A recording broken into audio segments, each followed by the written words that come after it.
Okay. I'm really glad to see all you guys show up here, okay? And I know there's more out, and there's people that sent notes that said that they wish they could be here. But we're in this fight together, all right? And our fight is to be treated equally with Delphi, okay? The UAW, GM, Delphi, the U.S. Treasury, right? They're all discriminating. They're discriminating and they're not, right? That is the truth. They're discriminating against us, right? And so we need to make sure that we stay together on this, okay? We're not going to go down easy. We're not going to go down without a fight. Right? We're not going to go down. That's exactly right. We're not going down, okay?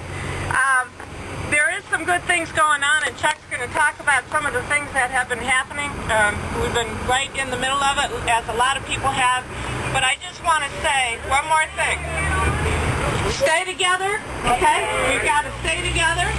We've got to make sure that we continue to write notes and letters and faxes, okay? We need that to Judge Drain. He's listening, all right? He's listening. We need to write to the PBGC. Okay, it's important that they don't give up their right as a secured creditor, okay, and leave us in the lurch. It can't happen.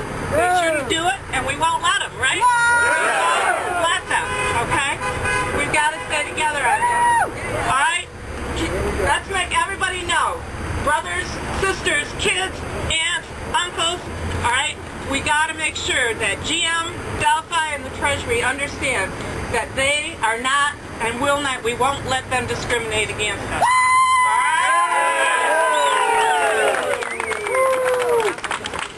It's a shame Mary Beth can't get passionate about things, you know. This fight's been going on a long time by a lot of, and led by a lot of people in the, this fight's been led by a lot of people in the Delphi Salary Retirees group for a long time. And Mary Beth and I are relative newcomers, so the first thing I'd like to do is thank all the people that have worked so hard over these last 3 or 4 months. And a lot of them are here today, and a lot of them are around the country. And I could name a lot of names, but and they know who they are. They're working hard, and we're only pleased to lend some support to this, and maybe provide some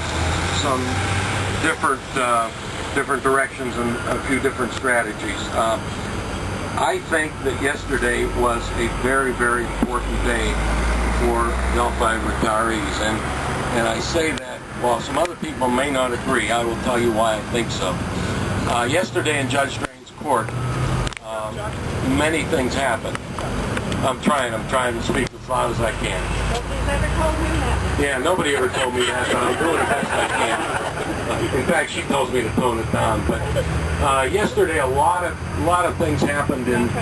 No, I don't want to try that. A lot of things happened in the court, and I honestly believe that a lot of those were helped by the efforts of the retirees and what has been done, particularly in the last 10 days since these motions were filed.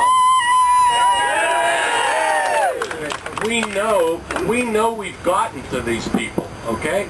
And the nice part about it is we got a lot of help. And we got a lot of help yesterday from unsecured creditors and lenders and people like that. And, you know, we're willing to ride along with them on some of this stuff, because what happened yesterday is Judge Drain said, basically, and I'm not giving his exact words, but he said, you know, this is a bit of a sham. What's going on here is not an open sale. It's and we've all known that. We know what's going on. We know that this administration has chosen a partner for Delphi, a partner for GM and Platinum. All of the creditors, the retirees, all the rest of us are going to get $1 for that. $1, that's what the sale's for. I mean, that's ridiculous. You've got a company that's potentially worth $7 to $8 billion, which is far outweighs what we're asking for our pensions. And they're going to get this for $1 because they're in tight with Tim Guyton. Now, this is wrong. Absolutely wrong. Okay? And the letters we have sent to that court say those things. The letters we've sent to the and I always get the initials wrong, and Mary Beth tells me, it's PBGC, tell that. And yesterday, the judge said this has to be an open sale, so it does two things for us. One, it gives the possibility of recovery that goes to unsecured creditors and people like us, okay? The second thing it does is it buys some time. He said, don't be worried about the July deadline. Be worried about bringing the value into this bankruptcy court. Yeah. So we have some more time, and that's important because we were up against the gun on a lot of things we were trying to do. So that decision yesterday was really important. The other thing that happened yesterday was the filing of a statement by the pension guarantee folks. Their lawyers filed this yesterday, and it said basically, A, we don't buy what you're saying that you already have a deal with us, Delphi, and we're telling the court there isn't one. And we are not giving up our secured assets. So, if they're not giving up those secured assets yet, and I say yet because we can't forget, we've got to keep telling them they can't do this. Because they've got one very important person that can influence them. And as I told the people I talked to directly there, and some of you got to talk to some people directly, like the directors and the COO of the pension guarantee, as they were told, don't let the fact that Tim Geithner is on your board influence a decision you make, which really has to be a decision for the pensioners. That's who you represent, not Tim Geithner in this. I think that the fact that they sent that letter from their attorneys yesterday, and the fact that the judge said, let's slow this thing down a little bit, and let's get some real offers in here, changes the landscape of this revised reorganization plan, which, by the way, isn't a reorganization plan. It's a liquidation, and it's a sham. Okay, so I think those things are very important to us, and we need, but let's not stop. Keep sending those little emails and such to. Now, we had 335 objections into the court. They're all filed. If you go to delphidocket.com, they're all filed in the court. We need 3,000 of them. We want to fill that thing up, okay? So if you don't know how to do it, if you don't know where to send it, there's a lot of folks who will be willing to give you that information. Mary Beth has it right here. She can hand it to you. You can write it down. We'll get it to you, okay? You want to keep hitting the court in a very professional manner, and we've written some sample letters out there to use and put it in your own words, but basically be very professional, both to the judge, and to the PBGC.